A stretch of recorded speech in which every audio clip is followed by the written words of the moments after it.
Assalamualaikum warahmatullahi wabarakatuh. Yang terhormat Ibu Wari Puspitasari selaku dosen mata kuliah Kepemimpinan dan Komunikasi Interpersonal. Pada saat ini saya akan mempresentasikan proposal saya yang berjudul Meningkatkan Kesadaran Masyarakat Terhadap Penipuan Online dengan Aplikasi Waspada Tutubuhan di daerah Sukabirus, Bandung, Jawa Barat. Saya memiliki tim riset yang beranggotakan 3 orang. Yang pertama ada Christopher Aprialdo, yang kedua ada Jeremia Latarepane, yang ketiga ada saya sendiri yaitu Fauzan Nurrahman. Latar belakang penelitian ini menghadapi masalah penipuan di daerah Citerep atau Sukabirus dengan menawarkan solusi berupa aplikasi bernama Waspada Tutubuhan. Aplikasi ini berisi informasi yang mengedukasi pengguna tentang berbagai jenis penipuan yang sering terjadi dan cara pencegahannya. Aplikasi ini juga dilengkapi dengan fitur pengenalan pesan yang berpotensi penipuan dan melacak nomor telepon tersebut. Ada identifikasi permasalahan. Identifikasi permasalahan memiliki beberapa poin. Yang pertama ada ketidaksadaran pengguna, kurangnya pemahaman tentang risiko penipuan online, tidak memahami metode dan teknik penipuan, serta rentan terhadap serangan penipuan. Yang kedua, ada teknik penipuan yang semakin canggih. Penggunaan metode seperti phishing, malware, penjualan produk palsu, dan manipulasi data sulit dideteksi oleh pengguna. Yang ketiga, ada kurangnya pendidikan. Tidak menyadari ancaman penipuan online, kurangnya pemahaman tentang teknik penipuan, serta kurangnya kesadaran akan keamanan digital. Yang keempat, ada kesulitan dalam mendeteksi penipuan. Penipu menggunakan teknik canggih dan menyamar sebagai situs web dan layanan yang sah. Pengguna juga kesulitan membedakan penipuan dari aktivitas yang sah. Yang kelima, ada keterbatasan alat pencegahan. Alat pencegahan penipuan belum efektif dan belum dikenal banyak orang. Tidak mudah diakses oleh pengguna. Gambaran umum social project. Proyek sosial yang ditawarkan adalah aplikasi bernama Waspada Tutubuhan. Aplikasi ini bertujuan untuk memberikan edukasi kepada pengguna tentang berbagai jenis penipuan online yang sering terjadi serta langkah-langkah pencegahan yang dapat diambil. Diharapkan dapat mengurangi jumlah korban penipuan di desa Citerep atau Sukabirus, meningkatkan kesadaran akan risiko penipuan online, serta memberikan alat yang berguna bagi pengguna untuk melindungi diri dari penipuan online. Usulan solusi. Usulan solusi adalah menciptakan aplikasi Waspada Tutubuhan dengan fitur edukasi pengguna, pendeteksi ancaman, pelacakan nomor mencurigakan, materi bacaan, dan peringatan kesadaran. Aplikasi ini akan membantu masyarakat Desa Citerep untuk menjadi lebih waspada terhadap penipuan online dan melindungi diri mereka. Langkah-langkah implementasi. Yang pertama ada persiapan, dilakukan dengan melakukan survei lokasi, penyusunan kerangka kerja, dan melakukan studi kelayakan. Dokumen identifikasi masalah disusun dan divalidasi dilakukan kepada masyarakat Desa Citerep. Yang kedua, ada implementasi dilakukan dengan pembuatan aplikasi dan pengujian kepada masyarakat untuk mengukur tingkat pemahaman mereka. Setelah itu, kita akan melakukan pengujian aplikasi, disempurnakan sebelum diluncurkan. Peluncuran akan disertai dengan sosialisasi dan edukasi yang melibatkan pemerintah setempat dan pihak yang terkait. Pihak yang terkait diajak bekerja sama untuk mensukseskan program ini adalah pemerintah setempat. Proses pelaksanaan. Kita memulai pelaksanaan dengan mengumpulkan data, lalu kita analisis dan studi kelayakannya. Lalu kita akan merancang desain aplikasi, setelah itu kita akan membuat aplikasinya dan melakukan pengujian. Jika itu belum sesuai, kita akan merancang ulang desain aplikasinya, lalu kita akan membuat ulang aplikasi dan melakukan ulang uji coba. Setelah sesuai, kita akan melakukan penyempurnaan aplikasi, lalu kita akan melakukan peluncuran aplikasi dan sosialisasi, dan diakhiri dengan melakukan pengamatan dan evaluasi. Timeline pelaksanaan. Tahap pertama adalah tahap persiapan untuk penentuan tim, rencana proyek, dan anggaran. Tahap kedua ada tahap pengembangan, yaitu desain aplikasi, pengembangan fitur, yang termasuk edukasi, terus pendekatan ancaman, pelacakan nomor mencurigakan, serta materi bacaan. Tahap ketiga adalah tahap uji coba dan evaluasi, yaitu uji coba internal, pengumpulan umpan balik, dan evaluasi hasil dan penyesuaian. Tahap keempat ada tahap penyesuaian, yaitu perbaikan aplikasi dan penyusunan panduan penggunaan. Tahap kelima adalah tahap peluncuran, yaitu persiapan kampanye peluncuran, perkenalan kepada masyarakat. Yang terakhir ada tahap monitoring dan evaluasi, yaitu tahap pemantauan, penggunaan aplikasi, pengumpulan data, evaluasi, dan pembaruan berkala.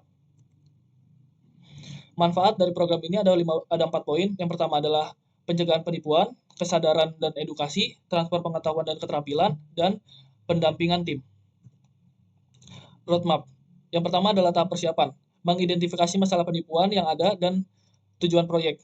terus lalu membawa tim pengembangan yang terdiri dari ahli keamanan, ahli pengembangan perangkat lunak, desain UI UX, dan ahli pemasaran.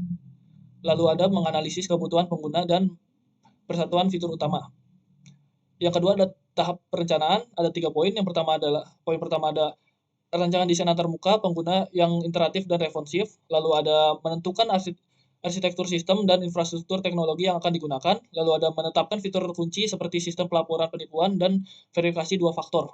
3 ada tahap pengembangan, mulai mengembangkan back-end aplikasi dengan fokus pada keamanan dan kinerja, lalu melakukan pengembangan front-end dengan desain yang telah dirancang sebelumnya. Yang lalu ada mengintegrasikan antara front-end dan back-end untuk membangun aplikasi yang lengkap. Yang keempat ada tahap pengujian, ada 3 poin. Yang pertama ada pengujian fungsional dan keamanan aplikasi. Lalu yang kedua ada perbaikan bug dan masalah yang ditemukan selama pengujian. Yang ketiga ada mengevaluasi pengalaman pengguna dan perbaikan sesuai kebutuhan. Yang terakhir ada tahap peluncuran, memiliki 3 poin. Yang pertama adalah merilis aplikasi di platform yang ditargetkan. Yang kedua ada melakukan kampanye pemasaran untuk meningkatkan kesadaran pengguna. Yang ketiga ada memberikan pelatihan dan dukungan pengguna setelah peluncuran. Aspek berkelanjutan meliputi 5 aspek. Yang pertama adalah pembaruan tingkat fitur. Yang kedua ada kemitraan dan kolaborasi. Yang ketiga ada kesadaran masyarakat. Yang keempat ada analisis data dan pelaporan. Yang kelima ada pengembangan internasional. Rancangan anggaran biaya. Yang rancangan anggaran biaya ada 3 komponen. Yang pertama ada investasi, operasional, dan lainnya.